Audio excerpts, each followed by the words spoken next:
এখানে এই কাটার মেশিনটি সম্পূর্ণরূপে আমরা আজকে কয়েল বাদাই করবো এবং দেখবো কোথায় কী কী আছে, কোন কোন জিনিসগুলো নষ্ট হলে কীভাবে সমাধান করতে হয় সব কিছু শেয়ার করবো আজকের এই ভিডিওতে।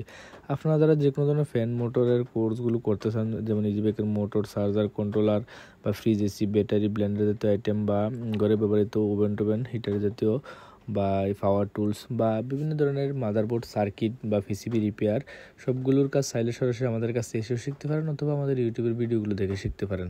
তো এটার কয়েলটা ফুরে গেছে, আমরা সম্পূর্ণরূপে কয়েলটা বাদাই করবো এবং স্টেপ বাই স্টেপ খুলতেছি, কোনটার পর কোনটা খুলতে হয় এগুলি সর্বপ্রথমে আপনারা খেয়াল করবেন। তো আমরা সর্বপ্রথমে কাটাটা খোলার পর, মানে ব্লেডটা খোলার পর কার্বনগুলো খুলে নেব। আর কার্বনগুলো যদি খুলে না নেয় আগে, কিন্তু এই আর্মেচার খোলার সময় এটা ভেঙে যাবে কার্বনগুলো। তো আর সবগুলো নাট স্ক্রু সবগুলো একটা জায়গায় নিয়ে নেবেন, এটা ভালোর জন্য বলছি, কারণ অনেক সময়গুলো হারিয়ে যায়। দেখুন, এটা হলো ফিনিয়ম, এই ফিনিয়মটা আলাদা কিনতে পাওয়া যায়, এটা নষ্ট হয়ে গেলে। তো এই জিনিসগুলো রিপেয়ার করার কাজ অনেক সহজ যদি এগুলো আপনারা বোঝেন। তো এখান থেকে আমরা আর্মেচারটা খুলে নিলাম, এই আর্মেচারটার দাম প্রায় 2000 টাকার উপরে।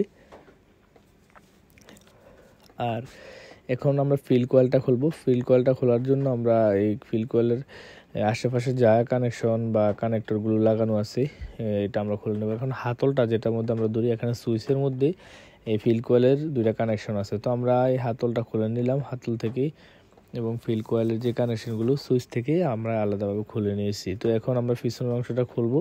পিছনের অংশটা খোলার পর আমরা দেখব, এখানে দেখুন এই কার্বনের বেসের মধ্যে এই ফিল কয়েলের দুইটা লাইন ছিল, স্প্রিং সিস্টেম, এগুলো সর্বপ্রথম অবশ্যই খুলতে হবে, আর না হয় এগুলো কিন্তু নষ্ট হয়ে যাবে টান দিলে। তো আমরা এগুলো একটা সাইডে রেখে দেবো। দেওয়ার পর এখন কয়েলগুলো আমরা কেটে ফেলেছি, আসলে কয়েলগুলো নষ্ট হয়ে গেছে, এই জন্য আমরা কয়েলটা বাদাই করতেছি, এক সাইড ফুরে গেছে।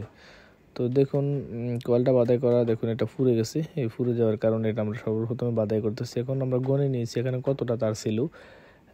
তো এখন আমরা ফাইবারটা বলবো। দেখুন এখানে ভিতরের অংশটা আছে 5.5 সেন্টিমিটার এবং বাইরের অংশটা লম্বায় আছে 6.5 সেন্টিমিটার এবং তার গ্যাসটা হলো 1 মিলিমিটার। তো 1 মিলিমিটার সমান আমরা জানি 19 নাম্বার তার। তো 19 নাম্বার তার, এখানে আমরা 75টা ফ্যাঁস দিব 19 নাম্বার তার দিয়ে। তো এটা সর্বপ্রথমে আমরা 10 নাম্বার ফাইবার, এখানে মোটা ফাইবার দিতে হবে অবশ্যই, চিকন ফাইবার দিলে কিন্তু এত মোটা তার টান দিলেই ফাইবারগুলো ফেটে যাবে। অবশ্যই আমরা 10 নাম্বার টিউব এই পেপারগুলো ব্যবহার করব। এখানে আমরা একটু সুপারগুলো দিয়ে আটকে নিয়েছি যাতে এটা নড়াচড়া না করে আর কয়েলটা যাতে উপরের দিকে উঠে না যায়, এই জন্য আমরা একটা সাপোর্ট দিয়েছি এবং গ্লুগান দিয়ে টেবিলের সাথে এটা আমরা আটকে নেব। তারপর আমরা কয়েলটা বাদাই করা শুরু করব। এই মেশিনের অর্থাৎ পাওয়ার টুলসের কাজগুলোর মধ্যে খুব সহজ কাজগুলো হলো এই ফিল কয়েল বাদাই করা। আর এখানে দেখুন আমরা 19 নাম্বার তার দিয়ে ফ্যাঁস দেওয়া শুরু করেছি। মোট আমরা এখানে 75টি ফ্যাঁস দিব, যেরকম ছিল। আসলে ড্রিল মেশিন, গ্রাইন্ডার মেশিন, এই জাতীয় যত ধরনের মেশিন আছে, আপনারা যারা এই কাজগুলো শিখতে চান শিখে কিন্তু এই কাজগুলো সাইজে সবচেয়ে বেশি এই মার্কেটে, এই যাদের বড় বড় মার্কেটের মধ্যে আর কি। আর বিদেশে কিন্তু এগুলোর সাইজ প্রচুর বেশি, যেহেতু কনস্ট্রাকশনের কাজ চলে। দেখুন আমরা 75টা ফ্যাঁস দিয়েছি এবং হাতুড়ি দিয়ে এটাকে লেবেল করে দিয়েছি যাতে আর মেসারগুলো ঢুকতে সুবিধা হয়। তো আমরা দুইটা কয়েল সেম সিস্টেমে বাদাই করা, কোথা থেকে শুরু করবেন কোথা থেকে শেষ করবেন এগুলো কোনো নির্দিষ্ট মাপ নাই, যেখান থেকেই বাদাই করেন কোনো সমস্যা নেই, এটার মধ্যে কোনো উল্টা বাও নাই। কোন দিক দিয়ে বাদাই করবেন, কোন দিক দিয়ে বাদাই করা শেষ করবেন, এটার কোনো উল্টা বাও নাই। দেখুন এখানে কোনায় কোনায় কার্বন লাইন দিবেন এবং এই কোনায় কোনায় ডাইরেক্ট লাইন দিবেন, অথবা এই কোনায় কোনায় ডাইরেক্ট লাইন বা কার্বন লাইন যেটাই দেন কোনো সমস্যা নাই, সেটা হবে কোনায় কোনায়। তো আমরা এখন ফিল কয়েলের মধ্যে ডাইরেক্ট 220 ভোল্ট সাপ্লাই দেওয়ার জন্য যে কানেক্টরগুলো এগুলো আমরা লাগিয়ে দিচ্ছি এবং বাকি দুটি স্প্রিং সিস্টেম এখন কার্বনে যাবে আর কি।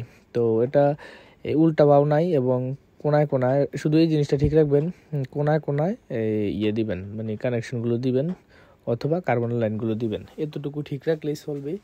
এবার যে কোনো ধরনের পাওয়ার টুলস অথবা গ্রাইন্ডার, ড্রিল, জ্যাকসো, যে কোনো মেশিনের একই সিস্টেম।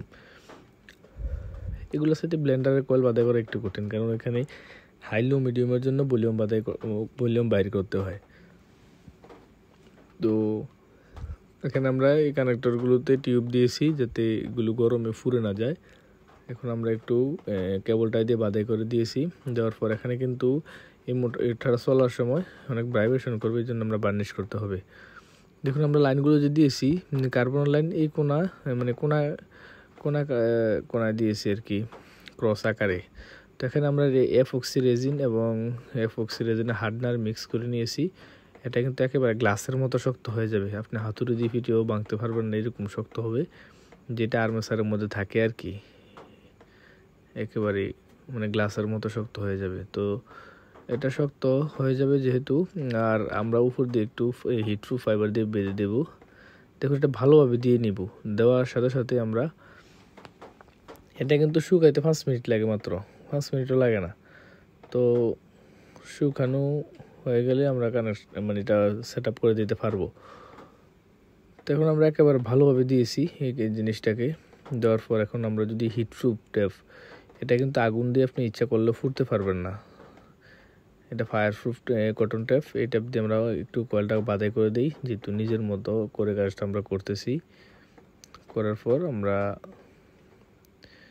ভালোভাবে এটা টেনে ভেজে দেব, যাতে ভাইব্রেশন করলেও এটা নড়াচড়া করতে না পারে।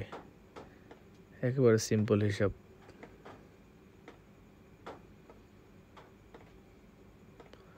আর আপনারা যারা এই কাজগুলো শিখতে চান, আপনারা অবশ্যই আমাদের সাথে থাকবেন। চাইলে সরাসরি আমাদের কাছে এসে শিখতে পারেন, অথবা আমাদের ইউটিউবের ভিডিওগুলো দেখে শিখতে পারেন। আসলে এই পাওয়ার টুলসের কাজগুলো বাইরে আমি অনেককে চিনি, 2-4 লাখ 5 লাখ টাকা ইনকাম করাটা ব্যাপার না। যারা বাইরে কাজ করে তাদেরকে জিজ্ঞেস করলে বলতে পারবেন। যারা কনস্ট্রাকশন লেবার হিসেবে কাজ করে তারাও কিন্তু এই মেশিনগুলো ঠিক করে, কারণ একটা এই সিম্পল একটা মেশিনের দাম বাইরে, মানে মনে করেন মিডিল ইস্টে একটা মেশিনের দাম হবে 50,000 টাকা প্লাস, কিন্তু আমরা বাংলাদেশে 10 থেকে 15,000 টাকার মধ্যে এগুলো পাওয়া যায়। আর এটা কিন্তু আপনি সৌদি আরব বা দুবাই, কাতার, কুয়েত এই দেশগুলোতে কিনতে গেলে অবশ্যই 50,000 টাকা মিনিমাম গুনতে হবে বাংলাদেশি টাকায়। কিন্তু ওই জায়গায় ইনকাম বেশি থাকার কারণে এই 50,000 টাকা কিন্তু একটা ব্যাপার না। আর এই কাজগুলো করতে কিন্তু ভালো মানের একটা ইনকাম আছে ওইখানে। যারা এই কাজগুলো করে তাদের থেকে খবর নিলে আপনি বুঝতে পারবেন।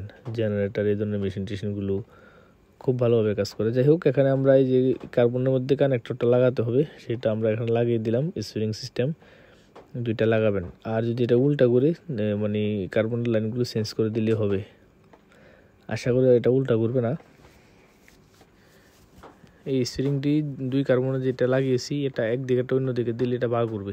তো এখন আমরা আর্মেচারটা সেট আপ করে দেবো। আর্মেচার সেট আপ করার পর বাকি অংশটা দেখব। এটা হলো লক, যখন ব্লেড খোলার সময় লকটা ব্যবহার করা হয়, আটকে থাকে আর কি। তো আমাদের আসলে এই মেশিনটার ভিতরে তেমন বেশি কিছু নাই যে এটা শেখার জন্য আলাদা কোর্স করতে হবে বা কিছু। যাদের টুকিটাকি ধারণা আছে তাদের জন্য কিন্তু এই কাজগুলো খুবই সহজ। আর অনেকে আছে যে এগুলোকে ধরে না, কারণ তাদের ন্যূনতম এক্সপিরিয়েন্সও নাই এই জন্য। তো এখানে আমরা এই ব্লেডটা লাগিয়ে দিচ্ছি। ব্লেডটা লাগানোর পর উপর দিয়ে ওয়াশার দিয়ে ভালোভাবে নাটগুলো টাইট দিয়ে দিব। টাইট দেওয়ার পর আমরা এটাকে টেস্ট করে দেখব কত এম্পিয়ার কারেন্ট নেয় এবং কত এম্পিয়ার নিলে নষ্ট হয়ে যাবে, সব কিছু ঠিকঠাক নিচ্ছে কিনা। তো এখন আমরা আগে কার্বনগুলো লাগিয়ে দেব। কার্বনগুলো লাগানোর পর আমরা বাকি সুইচ থেকে যেভাবে কানেকশানগুলো খুলছিলাম ঠিক সেমভাবে লাগিয়ে দিব। আর আপনারা যদি এই কানেকশানগুলো মনে রাখতে না পারেন, তাহলে অবশ্যই এখানে একটা ছবি তুলে রাখবেন কোনটার সাথে ছিল। এটা আমিও অনেক ক্ষেত্রে করি, যাতে দ্বিতীয়বার ভোগান্তি না ভোগা লাগে। সিম্পল পদ্ধতিতে আমরা কয়েলটা বেঁধে ফেললাম এবং এখন কানেক্টরগুলো লাগিয়ে দেব। লাগানোর পর চেক করব।